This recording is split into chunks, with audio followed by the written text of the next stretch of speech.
Well, hello to our friends at First Federated Church. It is an honor and it's a real encouragement to be able to take a few minutes and bring you guys close to what you are part of here at the Dream Center.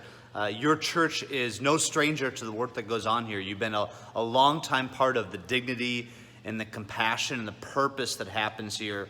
To give you just a brief overview, our mission is about families living in poverty, starting with kids and youth. From day one, we've seen that it's kids that are falling through the cracks, but that's where all the hope is, that if we can just surround a kid with community consistently over years, that we can see a permanent change in their life. So on any given day, that might mean a family staying in our homeless shelter. It might mean a family living in one of our 21 apartments where there's a 91% success rate of families moving out and never returning to homelessness. It's just amazing.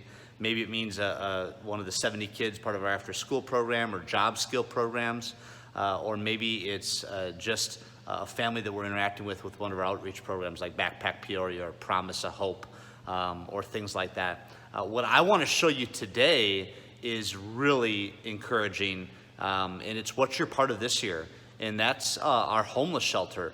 I'm going to kind of try to show you around. This is our newly renovated homeless shelter here. We're on the 4th floor of the Dream Center building. This opened up just last Christmas. Check out, that is the dining room of our homeless shelter. I don't know what you picture when you think of a shelter, but two things I want you to think of, and it's because of your partnership. One, the average age. The average age of homelessness in our backyard in Peoria here is, I'll let you think about what you think it might be. It's 9 years old. So that means it's mainly kids and moms who are homeless. And so the second thing I want you to think of is the difference between a shelter and just a home.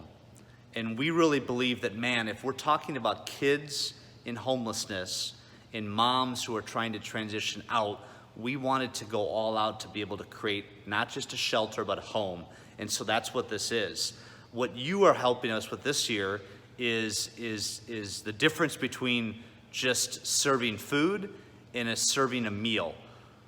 You are going to provide meals for the 70 to 110 women and kids and fathers who are living in a shelter for a whole week, probably more.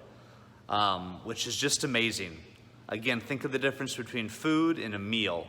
We try to show dignity, we try to show compassion with our food, and you're helping us with that this year. So I cannot thank you enough. I hope that you walk away a little more encouraged today, that man, as hopeless as this situation might look, as hopeless as homelessness and poverty might look from a distance, when we know what we know, when we have the hope that we have in Christ, this isn't a hopeless situation. And so thank you so much for partnering with us to share the love of Christ, both in our actions and with our words. Thank you so much, and just have a great weekend.